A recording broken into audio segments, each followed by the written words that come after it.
Today on the Diz List, we talk about time-saving tips for your next trip to Walt Disney World.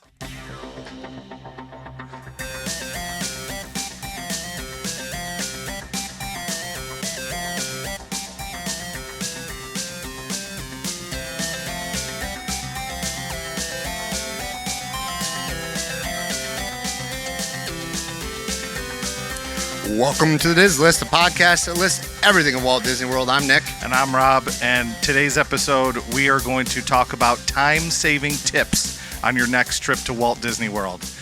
That is a hard one to say. I don't know why that was such a hard one to say. And welcome to episode 114, folks. Yeah, it happens. Sometimes we have some hard goodness. You couldn't have said it like 5 times fast. Do I need to warm up with saying toy boat over and over, or what? Yeah, right. Isn't that one of them? Yeah, I think so. And like toy boat. Yeah. Oh my goodness. It's okay. It really is okay. We both have some tips that we both use in the parks to save time. Yes. And a lot of people are like, how do you get everything done? I don't understand how you got all that stuff done. Yeah. So the time-saving tips that we talk about a lot of times, they're kind of twofold, in my opinion. So there are tips that will help you get everything done, but there are also tips that will help you get back to your hotel or your resort and in the pool a heck of a lot quicker. Sure. So, I think saving time in the parks is super important, especially when you're like for your last trip, you went 4 days. Yeah. And so you want to get everything done. We did. Yeah, you got mostly everything done. Well, I'm going to jump right into the biggest of big dogs here. And the main, this really isn't a top 5 like we do on this show a lot. It's basically just a list of things that we use and work really well. And the biggest one that I used last trip was the new Lightning Lane Multipass. Oh, yeah. Before we left, I thought about it. Hey, maybe we don't need it at Animal Kingdom, or maybe we don't need it at Epcot, but we just said, okay, we're going to do it. I want to see what it's like at all of the parks. Bought it for all 4 days, and I do not regret doing it. Yeah, if I was doing a top 5, this probably would be my top. Yeah, me too. I figured that's the best one to start with, and it's probably also the most obvious one. But it really saved us so much time. And the thing I think is best about this new system is that button where you can click modify and you can change your time. Well, you could always kind of do that before, but it wasn't as easy. I think now it's a lot easier. And the nice part is, I think the other really good part about this system is, even when you're modifying that one, you've got 2 more in the bag. Yeah, always. You've always got 3. Yeah. If you're doing a good job of refreshing or whatever. And the other thing is, there's not a park hopper option for it, right? I don't know. I'm not sure. I'm not going to say yes. I'm pretty sure once you use your first one of the day, you can switch parks. Probably. I believe that's because I know that Ear Scouts did a whole video on like that process for him. That's cool. I agree 100%. There's also a service, and we are not associated with these people at all, but I've seen it, and I know some people who've used it. Standby Skipper, and so they actually will help you get, like, you tell them what your preference is, yeah, and I think you have to add them to your friends list or something like that, and they basically use some sort of a bot to try to snag up other free things. I'm sure Disney will eventually try to change the way things are done, so they have to change stuff, but that's interesting. That is something that does exist in addition to. So I think it's like $45 for your entire trip. And so for the length of your trip, to add that on, if you're already planning on getting Lightning Lane Multipass, for an extra $45, not having to be on your phone, letting somebody else take care of that for you, is certainly a benefit. Do you have that on your list too, or that one just kind of came up? No, that one just came up because you were talking about the Lightning Lane, and I know that's something that does exist. Yeah. I'm going to throw one out there that maybe is a little odd. Sure. Wait longer. So, time-saving tips, and I'm telling you to wait longer. Too often, we get caught up looking on wait times, and we're like, oh my gosh, here's a good example. It's 13 minutes, right? It's posted 13 minutes. Oh, I get you. And so you're at Dumbo. Yeah. And you're like, oh my gosh, it's only 13 minutes at Haunted Mansion. Let's walk to Haunted Mansion. And you get to a Haunted Mansion. You've spent 20 minutes dodging the crowds to walk all the way over to Haunted Mansion. You get there, and now it's a 30-minute wait. Yeah. And on your way, the 20-minute walk plus the 30-minute wait, you passed, another ride that had a 45-minute wait. Right. You could have just stayed and gotten that ride out of the way, saved yourself the steps, and done it. It's a really good point. I mean, it's hard to wrap your head around because when you're there, you see the new shiny thing in front of you and you want to go and do that. Sometimes it's hard, especially when you're on vacation because you're so excited. You're having fun with your family, all these great things. Your kid says, Mommy, I want to do this. Daddy, I want to do that. And then a lot of times you just do it. But I think you're right, though, where it's good to just sometimes you just got to, we'll just say, be patient and do the thing you're going to do because it'll end up saving you time with walking from one end of the park to the other, especially a park like Epcot that's enormous. Yeah, I think that it's a really important thing to think about is like how much time are you investing getting to that place? Mm-hmm. And then is it likely that will also still be that low wait? I'll give you a perfect example. We were really lucky at Epcot this year.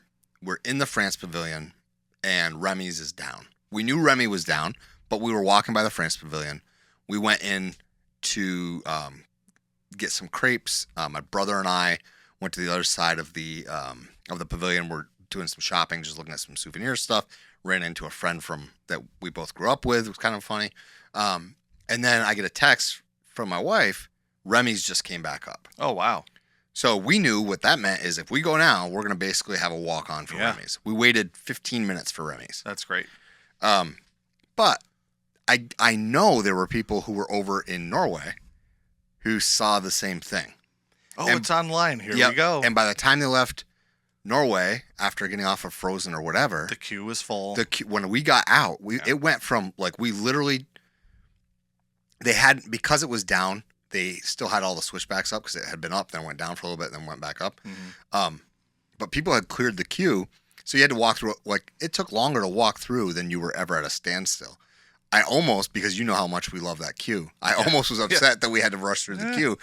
I mean, I said almost. I know I wasn't upset, but my brother had never been in there, so going through the room where you're in the artist area and stuff that's kind of a cool area. Yeah, but we didn't get to do that with Lightning Lane, but I'm happy we had a Lightning Lane. Yeah, we went all the way through, and the only place we waited, when you got in the load room, we had to wait a little bit, but not long. So I would say it was probably a 15-minute wait. When we left, that line was full all the way back to where we were that time when we rode during the extended hours or whatever that were not really great, because we ended up, I think it was an hour and a half or something like that in that line. So it was probably an 80-minute wait by the time we left, and it was 15 minutes. So not just looking at your app and saying, oh, such and such is this now. Let's walk all the way there, because guess what? You and everybody between you and that spot have also looked at their app and also think the same. So waiting longer but walking less might be the better, more prudent option. Right. So that's one of mine, is just waiting longer, which is weird to think of, but it is. The next one that I have that has been a major time saver, and I try to think back to the way it used to be, and I can hardly even remember the way it used to be, and that is mobile ordering our quick service food. Well, it's kind of two things. Yeah. One is ordering quick service and not sitting down and doing a table service. Yeah. But again, you could do the counter argument as if you do a sit down restaurant, you're in AC, you're cooling off, it's going to help your energy for later in the day. That's also a good argument. Yep. But when, for example, if we know we're heading over towards Cosmic Rays, we already know what kind of burgers we want, and we're standing in line for Little Mermaid, for example, not too far away. We're in line. We open up the app. I ask kid number 1, what do you want to eat? This. Click allergen. Click gluten-free bun. We know they're going to do a good job with it being prepared in a safe area for my kids with their allergies. And we just show up. We hit the button. There's our food. We eat. We just chopped off all that amount of time for waiting in line for that, because I know, and part of that too, especially with food allergies, and I don't want to go on and on about that, but we have done it enough to know that that's not something we need to see the chef about. That's something where they're just putting it on a gluten-free bun and the fries are cooked separately. So major time saver is using mobile order, which is in the My Disney Experience app. I want to add on to that because you have to understand some places are good to use mobile order and some places aren't. I will never use mobile order at Woody's Lunchbox. We tried to this year, again, and I against my better judgment, and the wait was going to be like the mobile order pickup time was going to be like 45 minutes. Okay. Because you know how, like I said, pick your time, pick your pickup time. Yeah. We were in Galaxy's Edge, and I was like, oh my gosh, it's already that packed. So I was like, forget it. We'll find a snack somewhere else. So we leave Galaxy because we're on our way into Toy Story Land. Yeah. We leave Galaxy's Edge, and I look, and there is a line picking up mobile order, and there's no line doing the standby. So that's interesting too. And then I was like, that's odd. Yeah. So I thought it was just weird, and that maybe it's just happened to me twice there, and it was just odd. That's what I was gonna say. But then I was watching a thing yesterday or the day before on YouTube. I was watching another YouTuber who was going there to try out the new Halloween treats, and it was a few YouTubers. There was 3 of them together. They were going to try out the new Halloween lunchbox tarts, the Pop Tarts, and guess what? They were like, oh, don't mobile order here because when you mobile order here, it's always 40 minutes in advance and there's a line for mobile order, but there's never a line for just going up and ordering. And I don't know if that's something to do with the way the seating, because I don't think they expected it to be as popular as it is. They don't have enough seating at that area. And I wonder if they have certain restaurants, like you said, Woody's Lunchbox or X or Y, are those restaurants where it's actually better to go and just walk right up to the window. Woody's Lunchbox is definitely one I would say, chances are you're better off going up to the window. Yeah. I would not say that about Cosmic Rays. I would not say that about Pecos Bills. Yep. I think maybe because of the customizability, I probably wouldn't say it about Satuli Canteen. Yeah. Satuli Canteen is more of a Chipotle type kind of a business going on there. So you might change your mind in the I don't know. Maybe not. But definitely in Magic Kingdom, I don't know if there's a single place I wouldn't recommend mobile ordering. Yeah. And probably in Hollywood Studios, everywhere else is a good idea. I just don't think that it's a good idea at Woody's Lunchbox. Satuli Canteen is also really good food, first of all. But second of all, if you have younger kids, a lot of times they have to see it, and they have kind of that menu above when you walk in, that little, we'll call it the bunker area there. Yeah. So I don't know. What else do you have? So in addition to what you just said, one of the things I think that's important to do, and this is something we talk about all the time, is using touring plans. And I don't necessarily mean like having a plan to tour the park, although planning is important. And we are not, again, I'm going to say this, we're not associated with touring plans. No, but I have this on my list too. So go for it. I will jump in what I have. But the Touring Plans Lines app is so much more accurate than the Disney Experience app. That is correct. It's going to give you a more accurate picture of what the times are.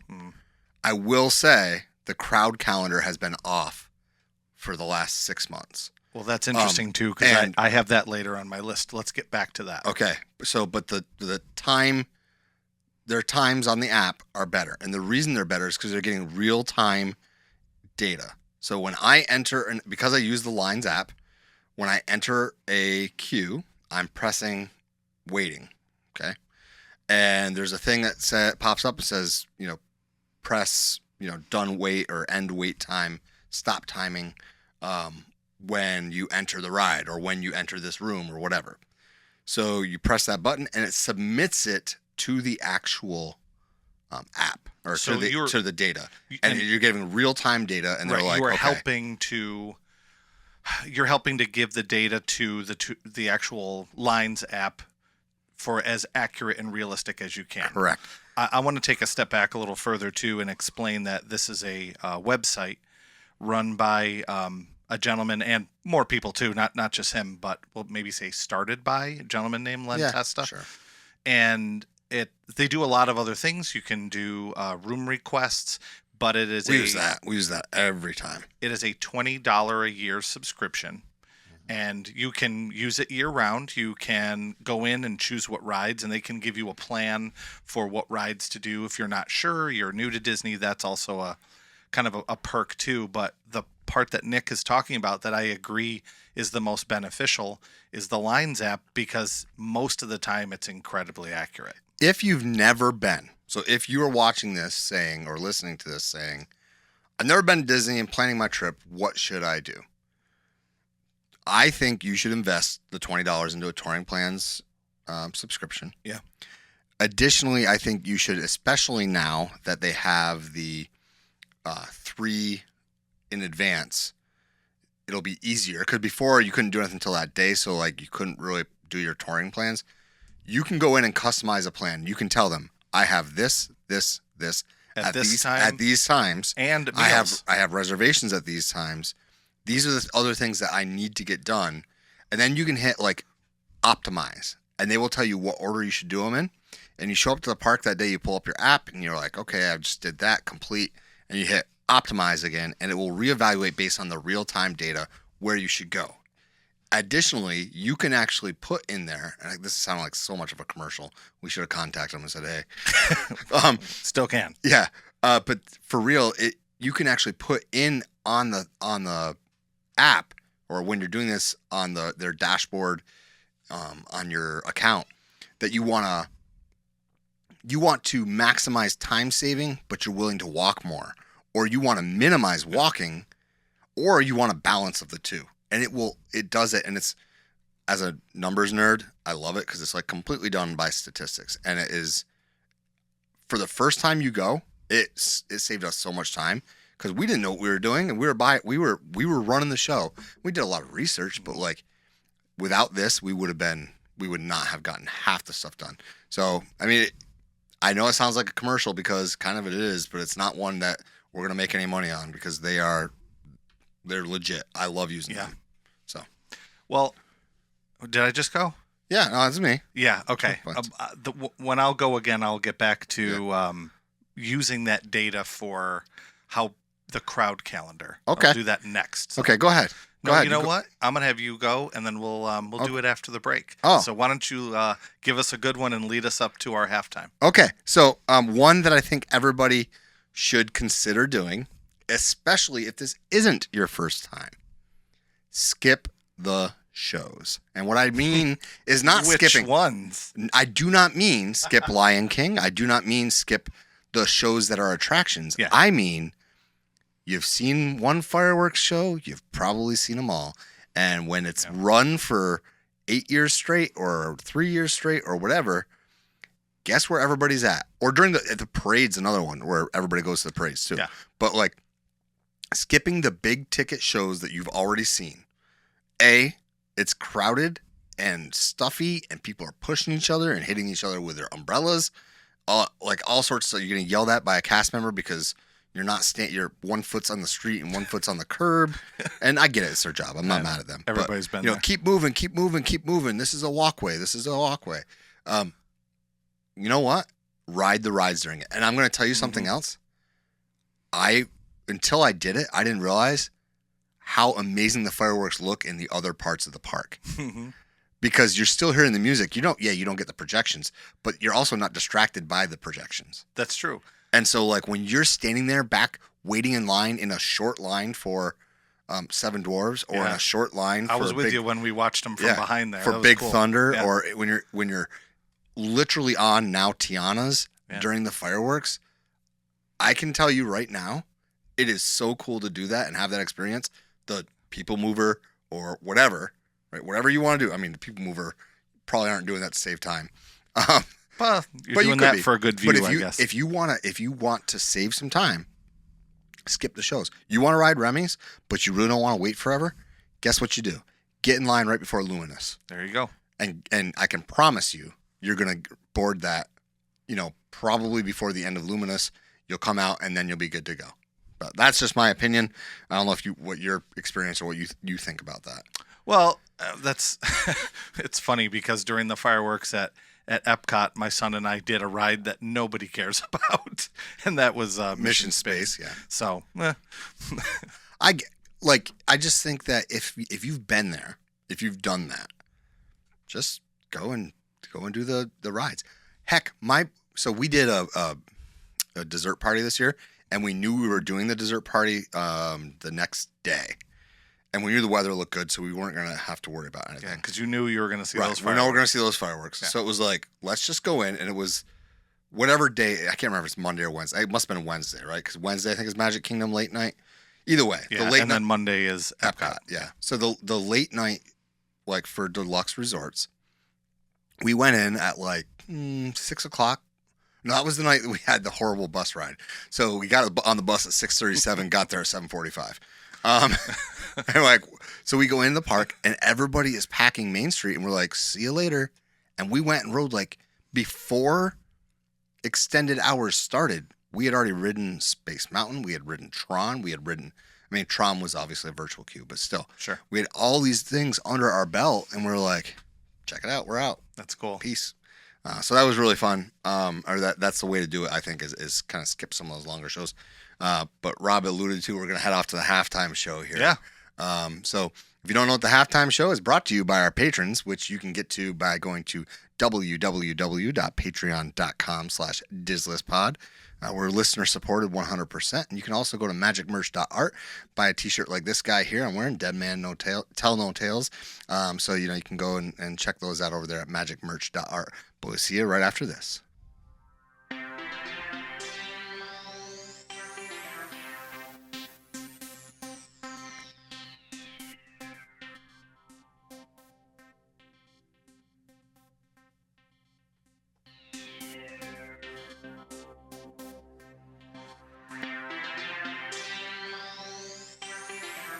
Welcome back. Now we're going to hear Rob. Rob wanted me to go last there in that first half of the show. Now he's going to give you his next tip. So in the first part of the episode, we talked about that website called Touring Plans. Yes. And one of the things that Touring Plans does for you is it gives you a crowd calendar. Yes. So my tip is go at a time of year when it's slower in the parks. Now, Nick's laughing because we are teachers and we don't get to do that. The slower times are usually the busier times at school. Okay. Yes and no. But I'll let you finish and then we'll talk. So I went on to Touring Plans and I did rough averages of all of the numbers for each month, which I know Nick is loving because I'm the one doing the numbers when he's the numbers guy. So I gave the averages for every month of the year based on the future predictions. So what you're going to hear now is what the month is generally going to be for the next year from now. Okay. So for this upcoming month of September, the crowd calendar, so I should probably say, it's between a 1 and a 10. 1 is the slowest, 10 is the busiest. Yep. None of the months are actually 210 because it doesn't average out to that. So September is a 4. Okay, that's pretty good. It's low. October is a 6. Mm-hmm. November is a 7. December is also a 7. Then we get to January, and I was wrong on this one. I thought January would be a little lower, but it's not. It's actually at a 6. So it's a point lower than December. There are some slow times, but there's also some very, very busy times. So you'd have to look at the calendar specifically and find out when. February is a 7. March is a 7. April is a 7. May actually slows down a little bit. May's a good month. May is a 5. So as of now, we have September is the slowest with a 4. Then May is at a 5. June is a 7. July is a 6.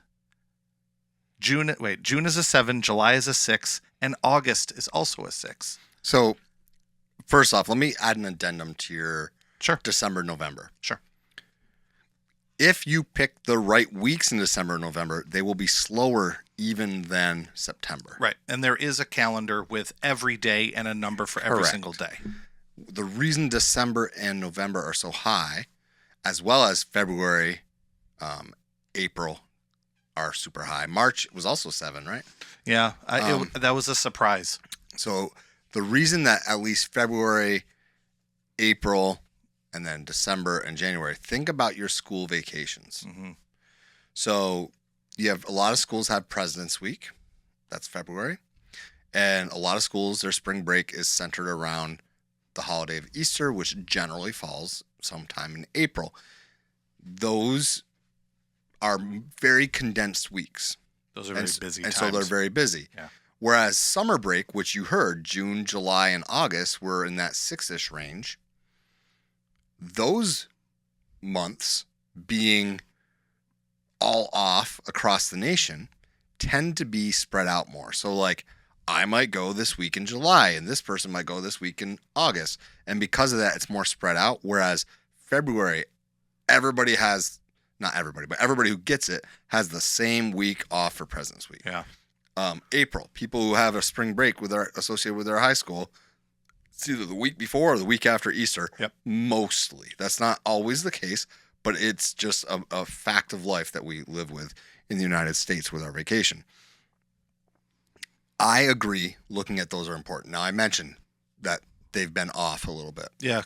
Talk about that a little bit more. So they have not corrected for the lack of the going away of revenge travel. Okay. So those numbers are true for the last 3 years. 2024, for the last 6 months, they have been averaging, I think, a point or two too high. Oh. They have over predicted crowds by a statistically significant amount.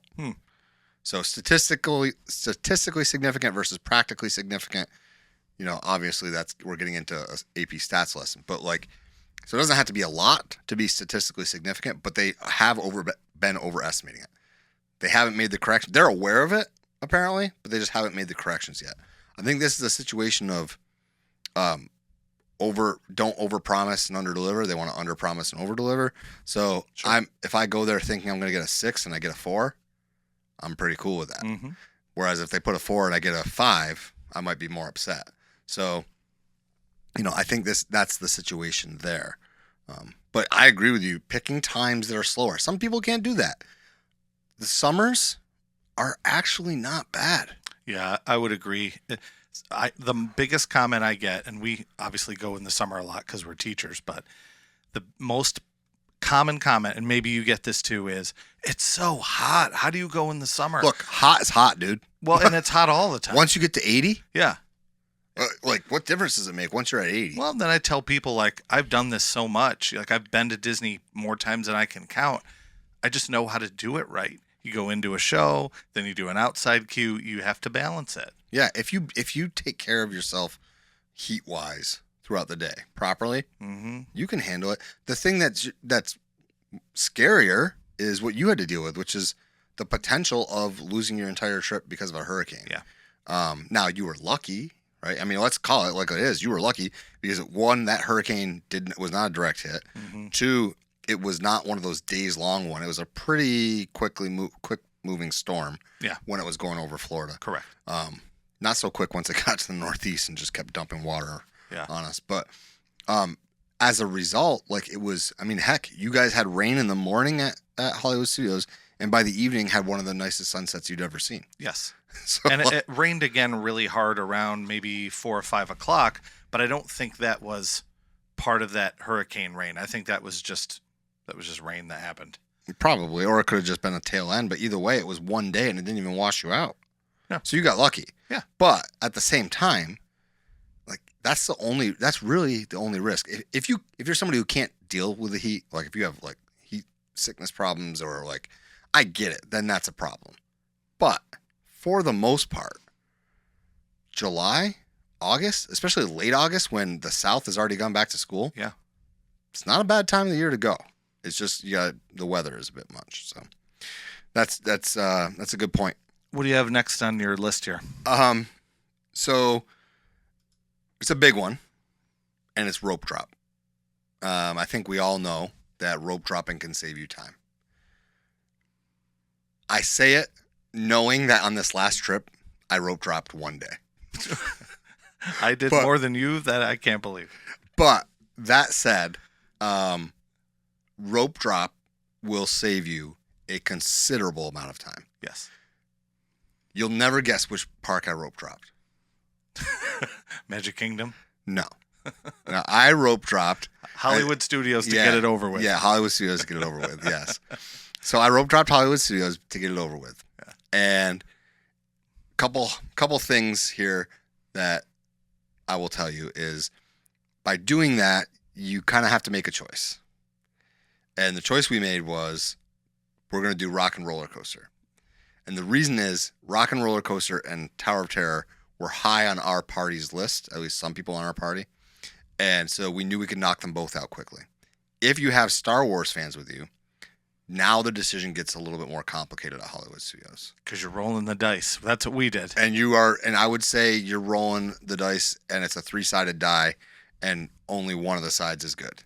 Wow. I would say 33% of the time is what it's open at rope drop, at least for early entry. Okay, we got lucky. At least for early entry. I would bet Yep. that I bet 33% of the time is. I'd have to look on Thrill Data. I think it's thrilldata.net or .com, one of the two. But I'd have to see. I can tell you that it's not. It's more often than not that it's not up for early entry. He's talking about Rise of the Resistance. So you kind of have to you got to pick your battles there, right? And that's understandable. But if you do it right, you can, because of the way that Hollywood Studios is made with lands that are kind of compact, you can knock 2-3 rides out if you're in there for early entry before the park's even open for everybody else. Yeah. We were able to do, and this was with a significant delay getting on Rock and Roller Coaster. We were able to do Rock and Roller Coaster and Tower of Terror. We were out of Tower of Terror before they had opened up for regular day guests. That's good. So, those are out. We don't even need to go up there anymore, right? Unless you want to do like Lightning McQueen's Racing Academy, or if you want to walk around up there. Honestly, when you get that far up on the boulevard, there's not a lot to do. There's like the little eateries right there, but most of what you want to do is kind of further back toward the main hub there near Gertie. Yeah. Right. So, but yeah, I would say rope drop is a huge one. What do you think about, you guys usually rope drop at least once, right? We rope drop 3 out of 4 days.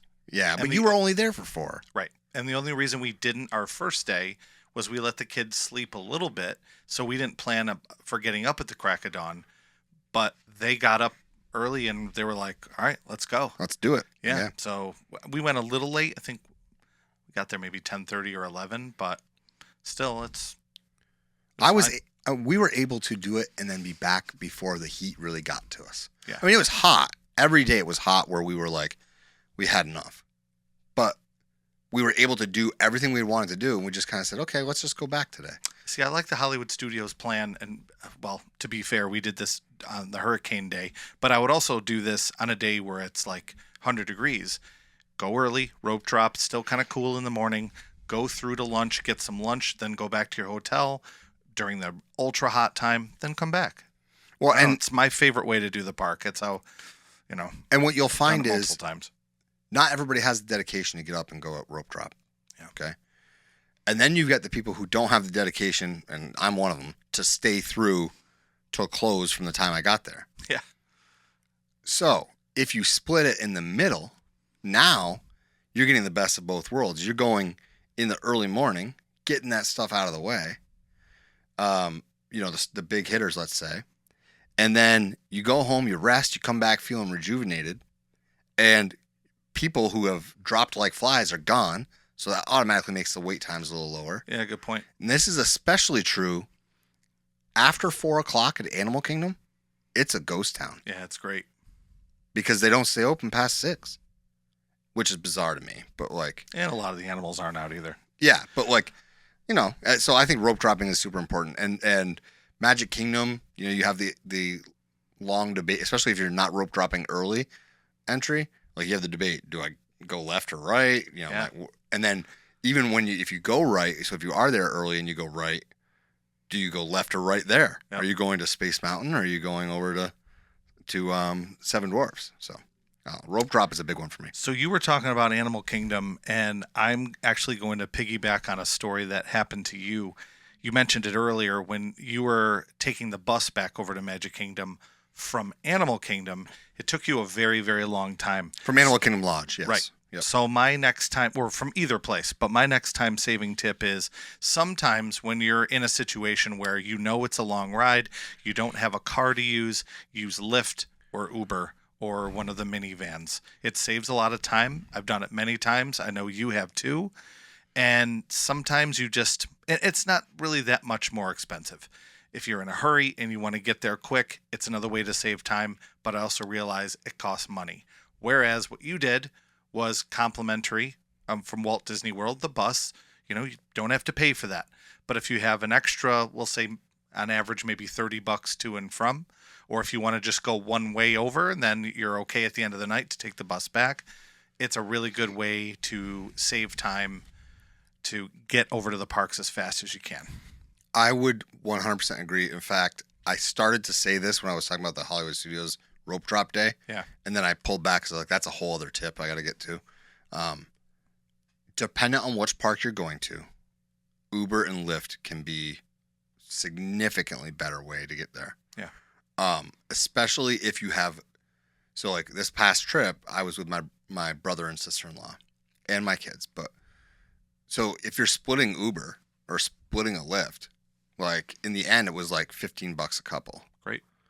And that's like there and back or something like that. Because I forget. It was because we didn't have surge pricing or whatever. I wouldn't do Uber or Lyft to the Magic Kingdom. And here's why. Uber or Lyft there does not drop you off In front of the park. No. It's not an advantage. No, you're dropped off at the TTC. And then you've got to figure it out. Still take the boat or take the monorail. Right. So I would not do it there. I've never Ubered or taken a Lyft to Epcot, so I can't speak to that. I have to Animal Kingdom. I have to Hollywood Studios. I don't know if I've ever taken a Lyft or Uber to. I knew not to do it to Magic Kingdom, so that's why I didn't. Well, we did, but we did over to Yacht and Beach Club. Yeah, that's but different. Not directly to the front of Epcot. We were getting breakfast at Beach Club and got yelled at by the guy. He's like, "You can't do this." I was like, "Well, I want to get breakfast over at the marketplace," and he's like, "Eh," and he's right because nobody wants breakfast at the marketplace. Trust me. Can I jump in on another one quick that's kind of related? Of course. So the next one is stay closer to the parks. So let's go on what you were just saying, where if you wanted to take an Uber or a Lyft to the Magic Kingdom, it's going to drop you off at the TTC, the ticket area. That's what we're talking about here. But if you know you want to go to Magic Kingdom and you want to go to Epcot and you stay at one of the resorts we call it the Epcot Loop, right? Is that what they call it? Epcot area on the lake. Yeah, Sure. whatever. Yeah. So if you stay at one of those 3 hotels, you're that much closer and it saves you that much more time. So when Nick and I did our vacation together, we stayed at the Polynesian. It was just a quick little monorail ride back and forth. It was great. We were closer than the parking lot. Like where I parked on our last trip, we were very close because we got there bright and early. We were like the second lot up. Yeah. We were so close. I don't know if I've ever parked that close. And that closest parking spot I've ever got was still further away than the resort where we stayed. Yeah. So that was a benefit. And then I put down a couple other ones that I sort of recommended that would be a good place, which was sort of more centrally located. If you want to stay on that monorail loop, of course, that's great. But if you want something a little bit more central, actually Yacht and Beach Club are kind of in the middle of everything if you look at it on a map. And so is Caribbean Beach. Caribbean Beach is also really, really close because Caribbean Beach, you can actually see Epcot's fireworks because it's right on that border. Caribbean Beach is very close. It's like right over the wall, kind of where the Mexico Pavilion is. It's like over there on the other side. So that's also very centrally located. So I would recommend any of those hotels are right in the center of Walt Disney World property. And really anywhere you want to go up, over, or down, and you're kind of where you need to go.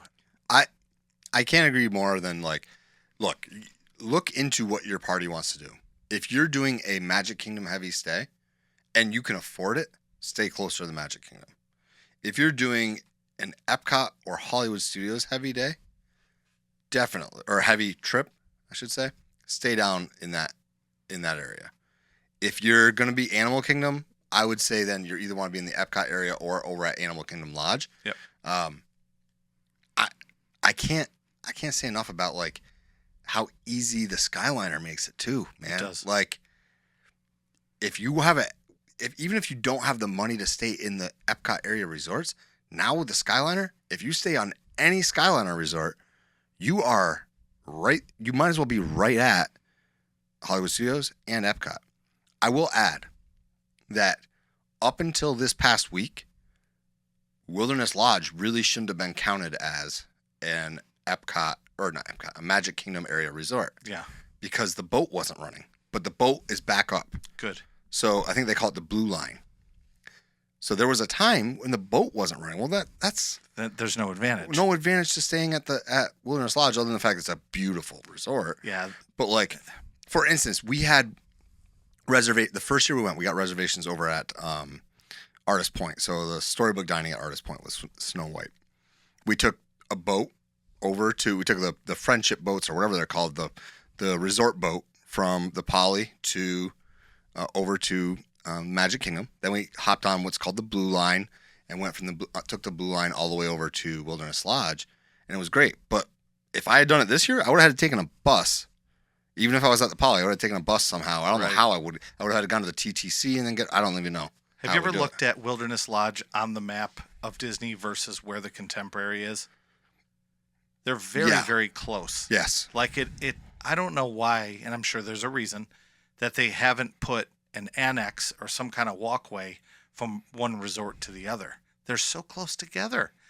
Imagine if you made a way. You're saying like the walkway they have between Poly and Grand Flow to get on the monorail. So you go and just walk from, and it's not super close, but I would walk to get on the monorail from there. Don't you have to walk by the future, not so future Reflections area? Yeah, I mean, like I said, it's they're doing close. I think you might be onto something that might be connect all those resorts together. I don't know. Look, I'm not saying that Reflections is going to get announced soonish, but I'm going to say that Riviera, Poly, they're going to sell. Riviera is selling okay. Poly, when that goes back on sale on DVC, it's going to sell out quickly. Yeah. Then you're back to having the cabins at Fort Wilderness, which are an awful deal. I think they joked on a show I watched that they're going to have their condo association meeting and like it's going to be like Jim, Sue, Alice, and Bob. Are you all present? Cool. You're the 4 people who bought here because the dues are super high and it's not really it's not a good dollar purchase. But so like the cabins are going to be for sale at Cast Connections. Yeah. Yeah. I mean, they're beautiful. I think Disney knew it going into it, but I have a feeling you're going to hear them announce that Reflections is going up because Poly's going to sell out as fast as well, maybe not as fast, but it's going to sell out pretty fast. And people hate it, but it's still going to sell well because of its location. Look, the loud people hate it. Loud people hate it. I don't have a problem with it. The loud people say it looks like a Marriott. Well, let them hate it. Whatever. And don't stay there. My favorite quote was when somebody said, "It looks like a generic hotel you could find in Honolulu." And I was like, I want you to rewind and play that back. You're telling me that Disney built a hotel in Orlando that's supposed to be designed after Hawaii, and your one complaint is it looks like a hotel that you could find in Hawaii? Isn't that the point? Like, what? Like, sorry, dude. So whatever, Tom. But home run. Yeah. So, you got anything else? Yeah, I got one last one. Okay, go ahead. How many more do you have? I'm just about done. Okay. Mine is not something I would want to do. My wife likes this, and this is skip a meal and just eat snacks. So sometimes we do this. And let me tell you what this guy's not doing. My wife is thrifty. She likes to save money. I love my wife very much. And this is kind of a good thing to do sometimes. And we did it a couple of the days on our trip for breakfast. So we didn't really have a breakfast. So it was like snacks for breakfast. So we did What I really like, and I would recommend this again. I wish we were sponsored by all these people. If you're watching or you know somebody, please help us out. Yeah. I get one of those blueberry protein bars. I won't even say the company. Okay. I get a blueberry protein bar for breakfast. Yeah, they're not mean. They're just kind of kind. Not that brand. Okay, never mind. No. Thought I was being funny. All right, we're it good. was. Oh gosh, I can't even think. It's not Power Bar. Power I'll go, RX or whatever. I will go. I'll go look in a second here Yeah. as to what kind we get. Oh my gosh, and no pun intended with kind. Oh my gosh, we love them. So we get those, and then cup of coffee, something little like that, because we can't do donuts and stuff. So we'll skip a meal, or if you want to, another way you can do it is, let's say Animal Kingdom, for example, closes early, right? Mm-hmm. You could do a late lunch, and we stretched it a little bit because we bought kids' meals in the morning. There's another tip for everybody. We bought kids' meals as a snack, and we got the pulled pork, and then we had a late lunch, early dinner. My daughter literally has a word for that. What is it? Well, what do you call a late breakfast, early lunch? I don't know. Call it brunch, right? Yeah. So she calls what you just described Linner. Linner Skinner. Linner. Yeah, Linner. I'm like, oh, we're going to eat around 3 o'clock. Oh, we're having Linner? I'm like, whatever. Tell her I said Linner Skinner. Yeah. So we had Satuli Canteen late, and then really all we had was a kid's snack at about 11 o'clock. We had that pulled pork, and then we had Linner for your daughter there. Yeah. Shout out to your daughter, who's hilarious. And we had that at Satuli Canteen, so we kind of skipped a meal.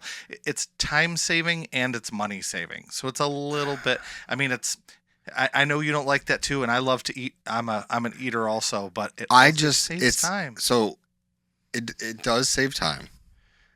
If I'm doing stuff where it's like, hey, we're not getting a meal, we're getting snacks, it's actually probably because we're at Epcot, and in that case, it's probably going to take me longer because it's like I'm at a food festival or whatever. I'm doing a bunch of stuff. I understand that for some people that works. We've done it, not all the time, but the same child who calls it Linner is, if you've ever seen the movie Gremlins. Oh, I watched it recently, actually. Yeah, don't feed them after midnight. The Mogwai. Yeah, it's the opposite with my daughter. Like, we literally carry emergency granola bars, where it's like, what'd you just say? Eat a granola bar, like, because you can just tell it's coming on. So like, it doesn't really work so well for us to do that. Shockingly, that's the way my father is. So I don't think skipping meals is in our cards. I will say that quicker bites is not a bad idea, and doing snacks that are quicker to get, like, for instance, maybe you for breakfast just grab one of the cattails over at over by the teacups. What is that spot? Mad Hatter? I can't remember what it is. Yes. It is. Or Cheshire Cat, something like that. Oh. Whatever it is, and then, or like going to Gaston's and getting the. I'll tell you how not to save time. Anything that ends in Starbucks, anything. Yeah. In the middle of the day, this is my fault because I walked by a Joffrey's and they had cold brew. My brother and I wanted cold brew, and my wife was on Main Street, and she's like, "Anything you want?" We're like, "Aren't you right by Starbucks?" Yep. Cool. Get me this. 40 minutes. Oh boy. 40 minutes. Wow. I'm like, we could have like waited for Jungle Cruise. I mean, like, that's how long. And you walked in there and it was packed. The queue in there was like, jeez. Yeah. So Starbucks, I would skip Starbucks. Go to the Joffrey's stand. That's just as good, and you're paying less too. Well, that was a good tip too. Now, I don't really have a ton more because I think I've kind of exhausted all of my time saving tips. I would say this: there's one tip that all of these fall under, and that is, do not go blindly into your vacation. You need to plan, and so I think that is the other one. Knowing your way around the parks, your biggest one is like memorize the map. Like, you don't have to memorize it, but at least know, like. Oh my gosh, I didn't even say that. You're right. That's my biggest one. At least know that, like, you're over by Barnstormer. You're not going to go from Barnstormer to Jungle Cruise in like a second. No. So just understand that, like, know where stuff's located so you don't get into a situation where you're like, oops, what did I do? Or like, and that's important too for now with the Lightning Lane multipass. if you get a fast pass or lightning lane for whatever ride, let's say it's Big Thunder, and you've got dinner reservations at the Plaza or over at Tony's, all the way back on Main Street, that's not an easy little jaunt.